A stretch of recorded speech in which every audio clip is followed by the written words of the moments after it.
Hare Krishna. Today we'll be discussing a very interesting topic, power of prayers.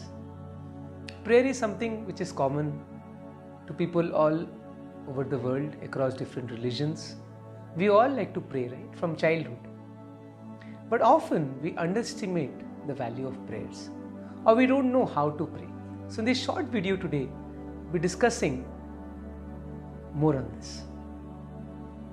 Prayer is actually the most powerful thing in this entire universe. Because who is the most powerful in this world? God, Krishna.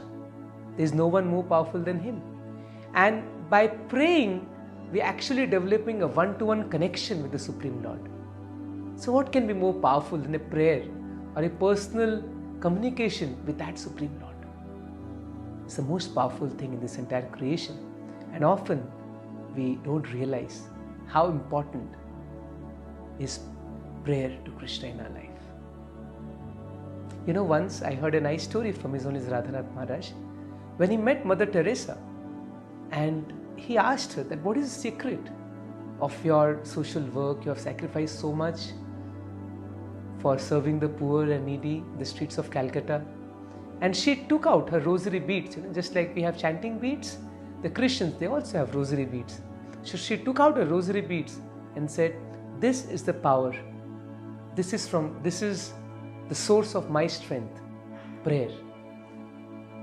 So all across different faiths, people have taken shelter of praying to Krishna, praying to God when they're in difficulty or when they need empowerment. So this is very, very important aspect of life. But my dear friends, often we don't know what we should pray to Krishna, to God. Sometimes we ask for very petty things. It's just like, suppose you visit Mr. Ambani. It's difficult to get an appointment. Let's say you meet Mr. Mukesh Ambani and he said, "What do you need?" You said, "Please give me 100 rupees. He'll laugh at you. You have come to me, the richest man in India, among the top 5 in the world, asking for 100 rupees. 100 rupees, the servant of his servant of his servant can give us 100 rupees. Similarly, when we approach God, sometimes we approach Him for very petty, small things. Make me pass in this exam, or something very small things. Give me this money, that. That's okay. Srila Prabhupada says it's okay. It's better than not going to God. Is we go to God and pray for these things, but that is not the actual fulfillment of a prayer. We can do a lot more by praying to God. So this we should understand. Christians sometimes they pray, "Oh God, give us our daily bread." That is very good. But Srila Prabhupada explains that God is our loving Father. When He's feeding everyone, don't you think that He will feed you bread? He'll definitely feed us. So what we should ask to God? That's a very important question to deliberate upon. And we learn this from the scriptures, from the lives of great saints and devotees. They teach us what to pray to God. So we have great examples. There's an Acharya called Vasudev Datta. He prayed to Chaitanya Mahaprabhu that give me the sinful reactions of all the people. Let me suffer. Let everyone go home back to Godhead. Take everyone to the spiritual world. Just look at the high degree, the caliber of prayer by Vasudev Datta. We have Prahlad Maharaj. When Narsingh appeared, Prahlad Maharaj prayed to him, "Please forgive my father," who actually tried to kill him in so many ways.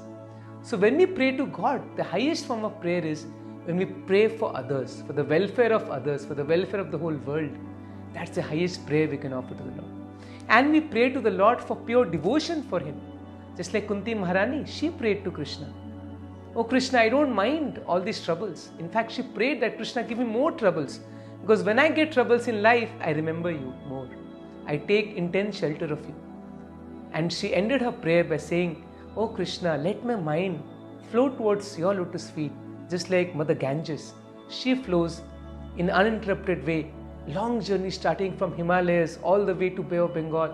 There's so many obstructions on the way, but Mother Ganga doesn't stop till she reaches her destination. Similarly, oh Krishna, let my mind reach the destination of your lotus feet." So these are some of the examples of highest form of prayers. Chaitanya Mahaprabhu prays to Krishna, "Na dhanam, na janam, na sundarim, kavitam va jagatisha kame, mama janmani janmanishware bhavatat bhakti rahitu ketve." He's saying that I don't want wealth, I don't want followers, I only want devotional service at your lotus feet life after life. Of course, these are very high examples of prayers, but we can take inspiration from these prayers, and whenever we pray to Krishna, we should at least aspire for pure devotion at his feet. And of course, when we have troubles, it's natural that we express those troubles to Lord, to Krishna, and he'll definitely help us. Just like Draupadi, when she was in trouble, she always remembered Krishna. So we learn from the great acharyas and devotees how to pray to Krishna. So let us make prayer a very integral part of our life. It's a private one-to-one communication with God. It's a very personal affair. Let's not make prayer a ritual, rather a very personal form of communication with God. And you know what? The best form of prayer is to chant his names. Like we chant Hare Krishna, Krishna Krishna, Hare Hare, Hare Ram, Ram Ram, Hare Hare. Very simple meaning. Srila Prabhupada says, O Krishna, O Radharani, please engage me in your service. This is the highest prayer that we can offer to God. Thank you very much. Hare Krishna.